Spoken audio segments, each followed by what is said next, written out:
selamat pagi kawan Eva. Kembali lagi bersama saya Dewi Cayandari di podcast Eva UP. Senang sekali hari ini saya Dewi Cayandari sudah ditemani oleh dua pakar hukum yang luar biasa. Saya perkenalkan dulu dan pastinya kawan Eva sudah mengenal. Yang pertama adalah Bapak Dekan Fakultas Hukum Universitas Brawijaya, Bapak Dr. Aan Eka Widiarta SHM-Hum, dan yang kedua adalah Profesor Dr. Sudarsono SHMS. Mari kita sapa dulu. Selamat pagi Pak Dekan. Selamat pagi Ibu Dr. Dewi.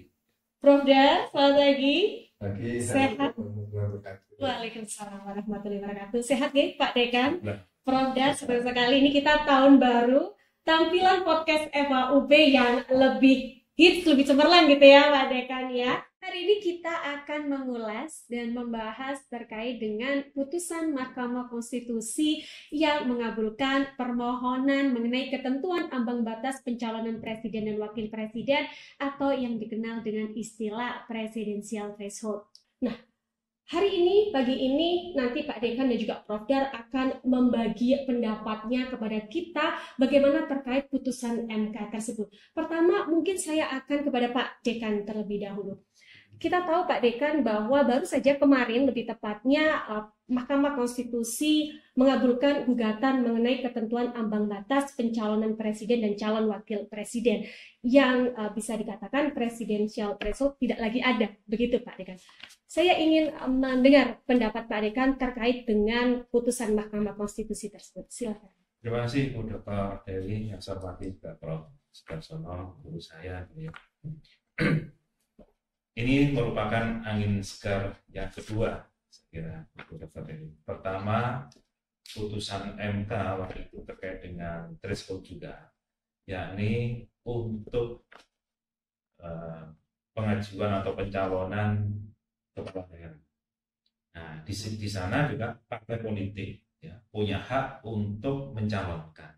Tidak harus yang punya kursi di parlemen daerah, tetapi sepanjang mempunyai surat suara sah yang diperoleh dalam pemilu sebelumnya.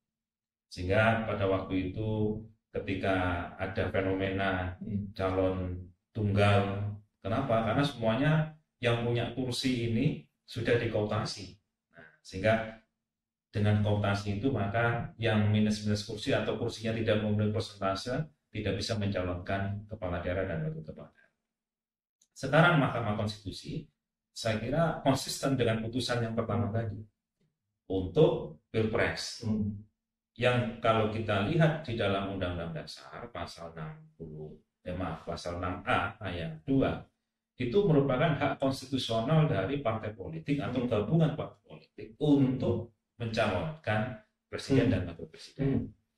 Nah, kemudian oleh Undang-Undang Pemilu pasal 222 yang dimohonkan ke Mahkamah Konstitusi, itu kemudian diatur bahwasannya partai politik atau gabungan partai politik yang mempunyai 20% suara, 20% kursi di parlemen. Sehingga otomatis ya kalau 20% kan hanya maksimum akan hanya ada 5 calon presiden dan wakil presiden atau 25% perolehan suara sah nasional gitu ya. Jadi sangat minim sekali. Nah, dari fenomena inilah kemudian Mahkamah Konstitusi yang selama bertahun-tahun gitu, mempertahankan bahwa adanya presidensial threshold itu adalah open legal policy dari pembentuk undang-undang untuk diatur persentasenya. Kemudian Mahkamah dengan putusan yang pertama tadi pilkada, kemudian di Pilpres, ya konsistensi pendapat dan bergeser dari pendapat sebelumnya, kan gitu akhirnya. Pergeseran pendapat inilah yang kemudian menyebabkan dikabulkannya permohonan dari para pemohon terhadap pasal 222 Undang-Undang Pemilu. Saya kira ini kita perlu apresiasi terhadap Mahkamah Konstitusi yang sudah mengembalikan marwah kedaulatan rakyat pertama. Yang kedua adalah hak konstitusional partai politik sesuai dengan yang terkandung dalam Undang-Undang Dasar. Kemudian yang berikutnya, sebagaimana dalam putusan MK, ini kan wujud dari moralitas MK begitu ya. Nah, nanti secara filsafat Prof. tentunya tulisan moralitas itu, karena kita selama ini memahami moralitas itu ya soal kesusilaan kan gitu ya bro. Ini ada moralitas dalam tata negara ini bro. Nah ini moralitasnya tentunya hal yang sangat menarik untuk dikaji lebih lanjut. Kemudian soal rasionalitas dan soal ketidakadilan yang intolerable, sehingga karena tidak dapat ditolerir maka ya seharusnya pasal 222 itu dinyatakan dasar. Siap. Menarik sekali Pak Dekan terkait dengan dari pandangan awal Pak Dekan menyikapi putusan Mahkamah Konstitusi. Pak Dekan tadi sudah memantik sebuah isu ya berkaitan dengan secara filsafat. Nah, ini sudah hadir Prof. Dar, yang mana di dalam putusan MK dikatakan juga dengan adanya putusan MK kemarin yang mengabulkan 4 gugatan, maka disimpulkan bahwa presidensial threshold bertentangan dengan hak politik dan kedaulatan rakyat, namun juga melanggar moralitas. Nah, ini menarik. Ini tadi Pak Dekan sudah memberikan pemantik moralitas. Berkaitan dengan apa ini, Prof? Kira-kira? Monggo. Iya, dan saya lupa. Jadi saya sependapat atau misalnya Pak Dekan antara yang tadi menyinggung soal hak konstitusional partai politik, betul itu, betul. Jadi pemilu ya, presiden dan wakil presiden yang ada presidensial threshold itu orang ada yang menyebut itu pesta demokrasi ya. Nah, berarti kita semua ya, hak konstitusional. Ya, pesta demokrasi berarti ya yuk ikut semua. Jangan ada batasan kan gitu ya. Konstitusional dijamin partai politik itu dari aspek pilihan itu nilai. Nah, sekarang batasan itu oleh putusan MK 62 ya, 62 ya. Itu dinyatakan itu bertentangan dengan konstitusi dan dinyatakan tidak memiliki kekuatan komunikat. Itu hukum itu. Putusan MK itu kan hukum. Nah, dari aspek filsafat, hukum itu wujud dari nilai. Wujud dari nilai. Nilai apa? Hak konstitusional tadi itu. Nilai. Ayo semua ikutlah, jangan ada batasan kan gitu. Itu dari aspek filsafat terutama hakikatnya itu. Jadi putusan MK itu hukum yang mengoreksi pasal 222 Undang-Undang 7 tahun 17 itu. Jadi aspek nilainya itu pesta demokrasi, jangan ada batasan. Nah, itu maunya ya. Karena hak konstitusional katanya Pak Dekan, betul itu konstitusional. Dilindungi oleh konstitusi, walaupun penggunaan haknya kan juga mesti ada aturan yang tidak mutlak. Itu juga nilai. Jadi kalau dikatakan hak konstitusional bukan berarti lalu itu menjadi dengan seenaknya menggunakan haknya. Tapi ada batasan-batasan tertentu yang ini memang dijamin oleh konstitusi, hak konstitusi dijamin. Tetapi penggunaannya mesti ada aturannya, bahwa aturan batasan. Batasan itu pun tertuang dalam konstitusi. Kalau kita baca pasal 28J itu ada gitu. Bagaimana itu ada batasan. Batasan itu juga nilai. Artinya dalam siapapun yang menggunakan haknya itu harus memperhatikan hal lain. Tidak bisa saya ada ini. Itu nilai juga itu. Nilai itu filsafat. Jadi banyak filsafatnya. Ya. Itu dulu aja dulu ya.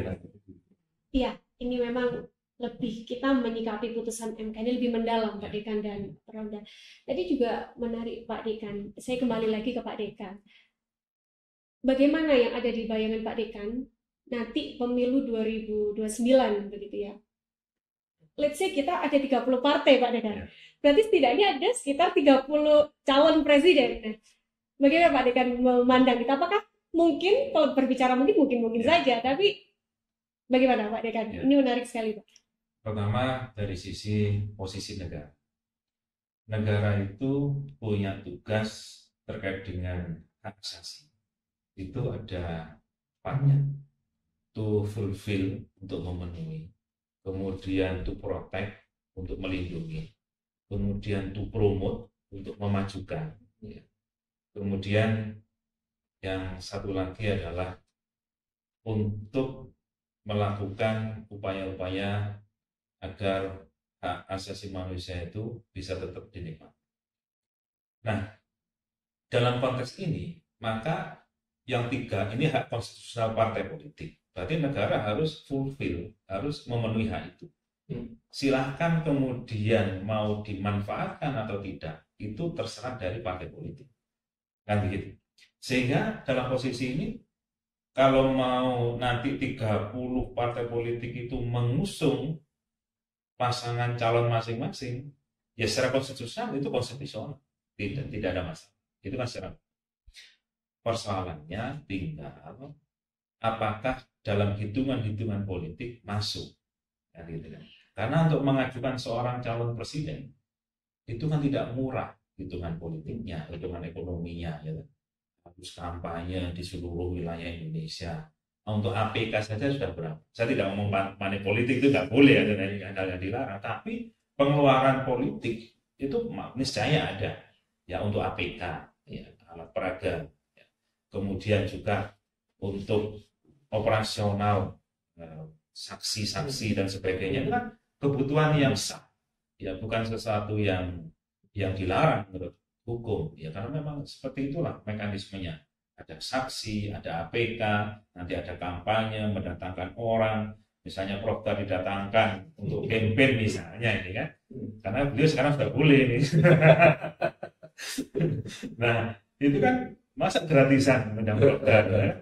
Undang penyanyi aja jutaan, apalagi Prof kan begitu. Itu misalnya ongkos politik. Nah, kalau misalnya main-main tentunya akan rugi juga kan, akan buang-buang uang begitu, akan buang-buang sumber daya. Itu pertama. Jadi saya pikir ada rasionalitas yang tentunya nanti secara hukum alam gitu ya, secara alamiah gitu. Nanti akan ada rasionalitas yang terbentuk, bukan rasionalitas yang terpaksa. Kalau saat ini kan rasionalitasnya untuk mengajukan calon presiden, pasangan presiden dan wakil presiden itu terpaksa. Terpaksa apa? Didesain bahwa yang bisa itu hanya yang mempunyai 20% kursi di parlemen. Sisanya kalau tidak punya kursi sejumlah itu, tidak bisa. Padahal haknya seharusnya bisa.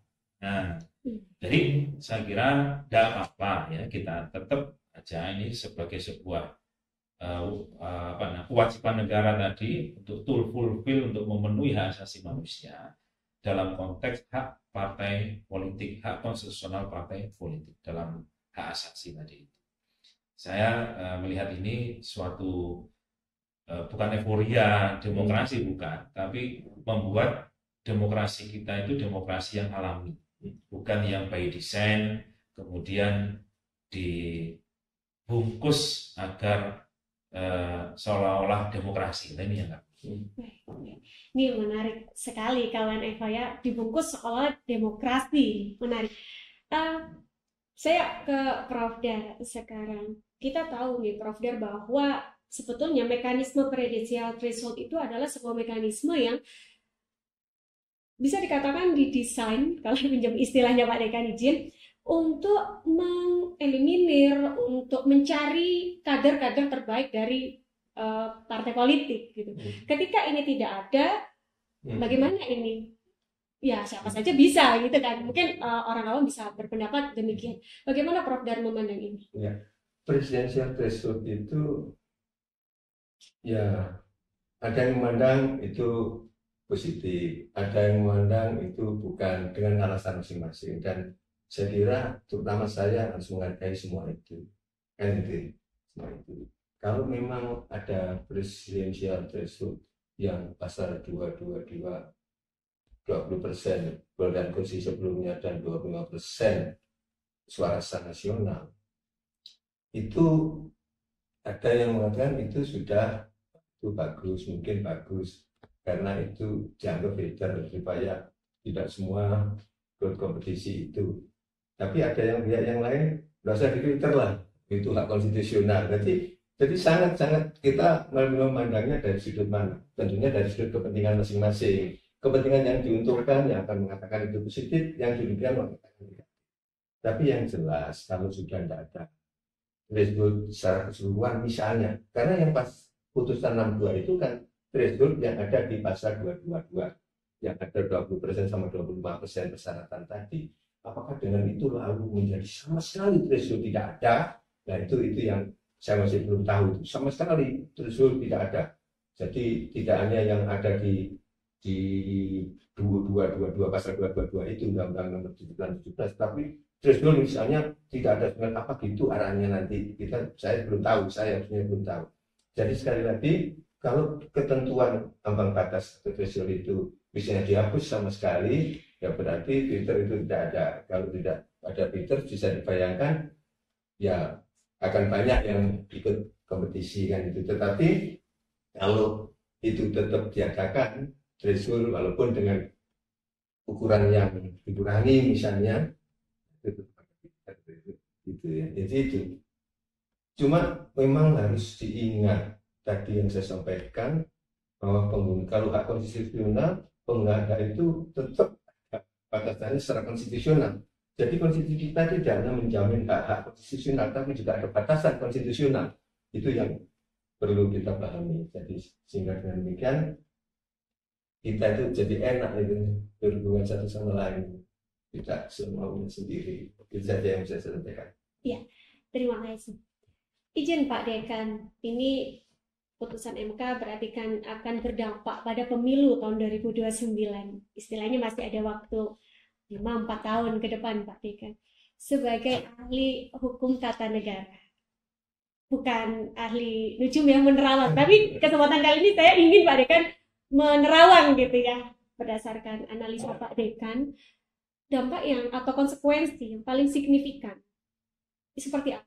Kaitannya juga dengan apakah dimungkinkan nanti ada peraturan-peraturan yang akan muncul menyikapi atau merespon dari putusan MK ini? Ya, pertama saya melihat agak perbedaan putusan MK ini dengan putusan MK yang lain ketika MK bergeser pendirian. Apa perbedaannya itu? Biasanya MK itu langsung merumuskan. Ini bertentangan, seharusnya bunyinya begini. Memang langsung merumuskan ketika apa? Ketika pasal ini memang pasal krusial, dihindari vacuum of law, dihindari kekosongan hukum. Kalau sekarang ini posisinya adalah kekosongan hukum.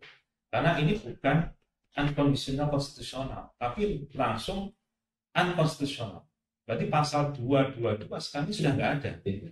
Ya kan, berarti kan sudah vacuum of law posisinya. Nah, jarang-jarang MK mengurus ini. Jadi kalau ini kemudian karena ini kosong oleh pembentuk undang-undang nggak ditindaklanjuti, nah ini kan berbahaya. Nah, sehingga di sini MK karena tidak masuk ke ranah itu, ya saya melihat agak, ya itu bukan berarti MK lengah, tidak, kayaknya MK hati-hati di sini, hati-hati. Dibuktikan dengan apa? Dalam putusan 62 MK membuat rambu-rambu.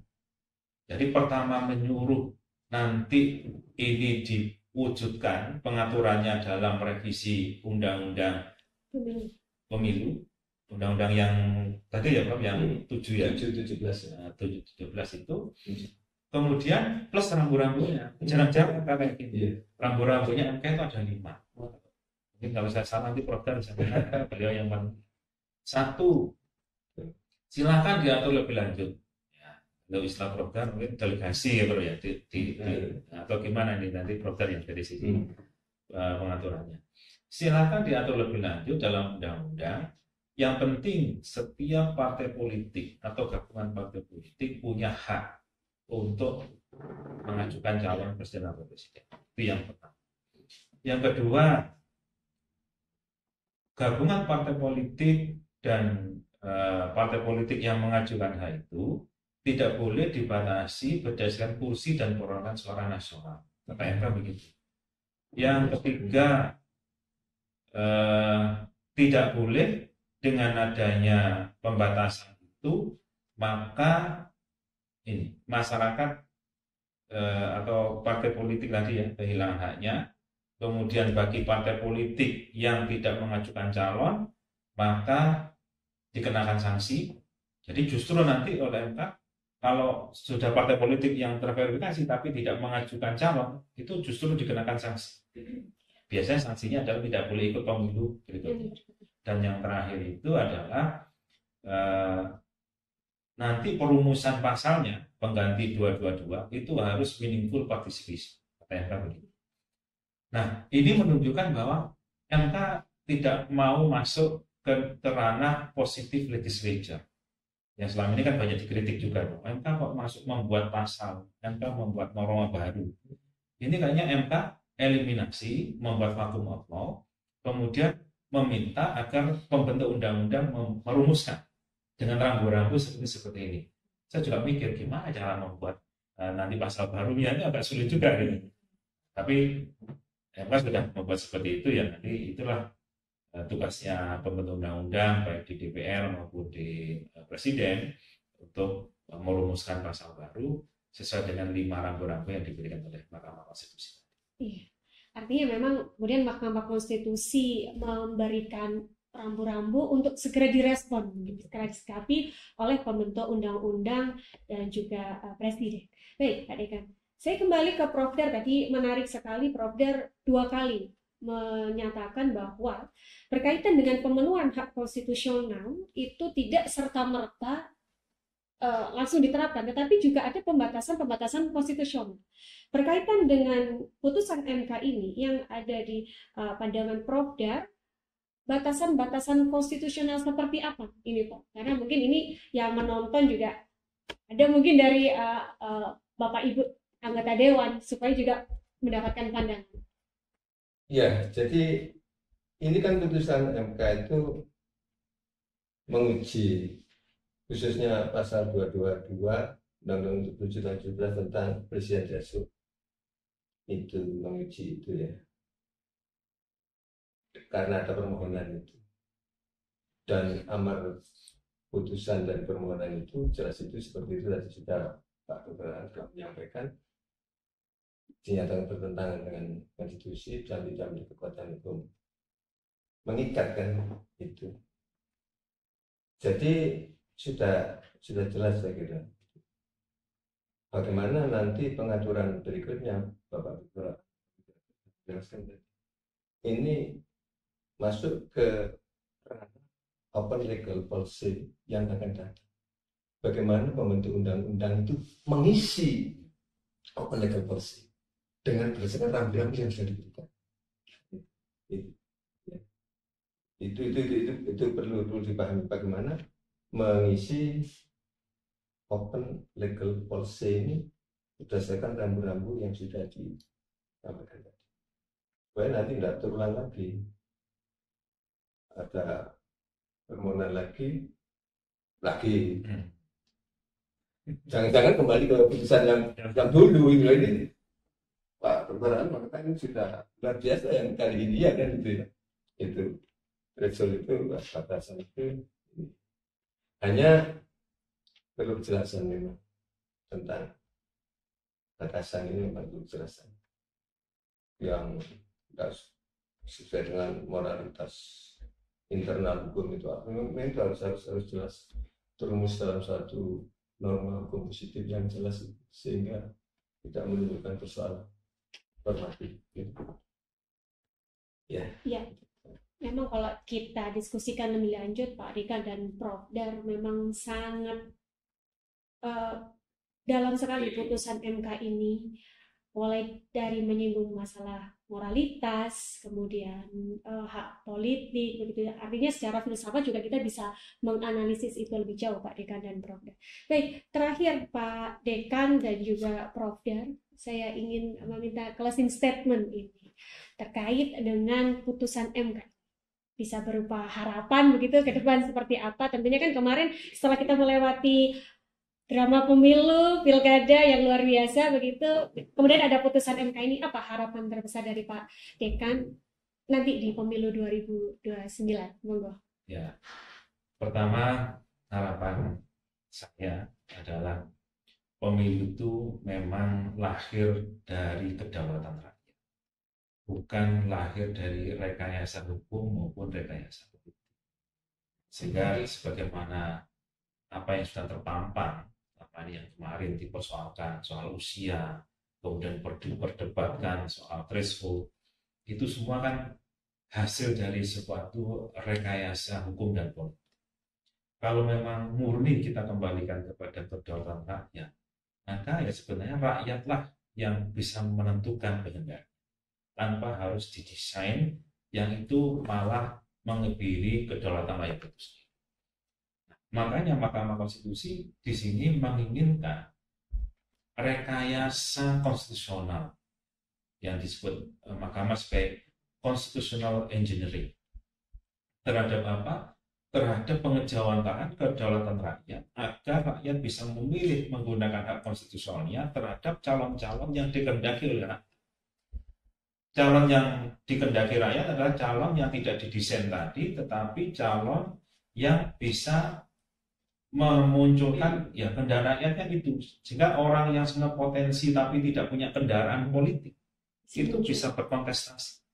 Selama ini kan yang mereka ini yang punya kapasitas, kapabilitas, tapi karena nggak mampu membeli kendaraan, nggak mampu membeli tiket, nggak mampu apa istilahnya dalam perkawinan itu memberikan mahar. Nah kan gitu kan, itu nggak bisa apa, padahal sangat berpotensi.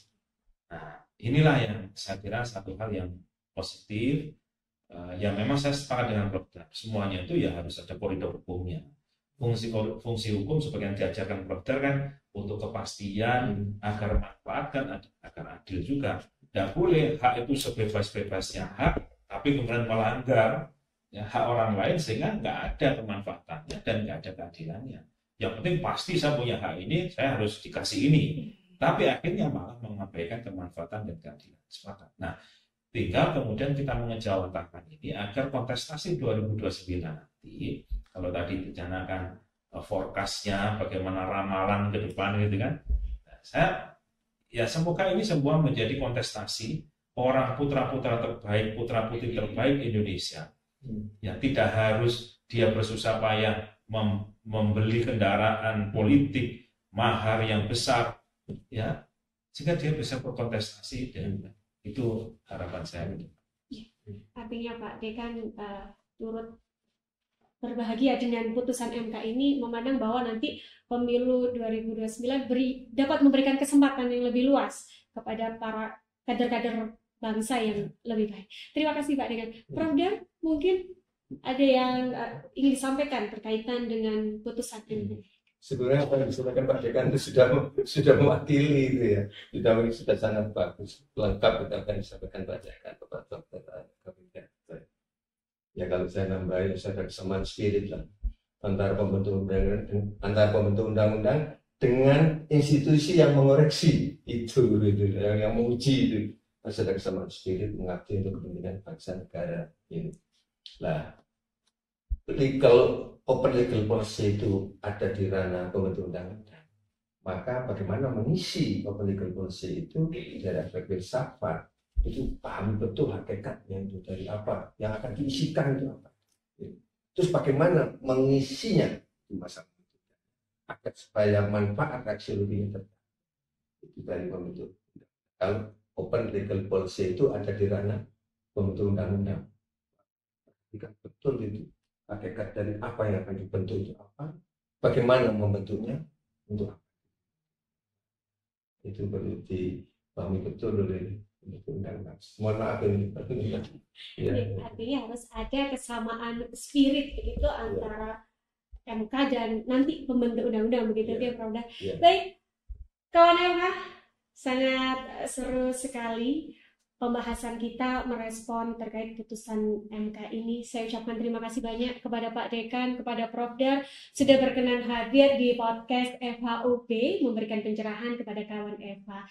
Bisa kita cukupkan, insya Allah nanti akan mengundang Pak Dekan dan Prof. Dar lagi untuk isu-isu yang menarik lainnya. Terus saksikan podcast FHUP, jangan lupa terus menonton, like, dan subscribe YouTube FHUP. Selamat siang, sampai jumpa lagi. Wassalamualaikum warahmatullahi wabarakatuh. Waalaikumsalam.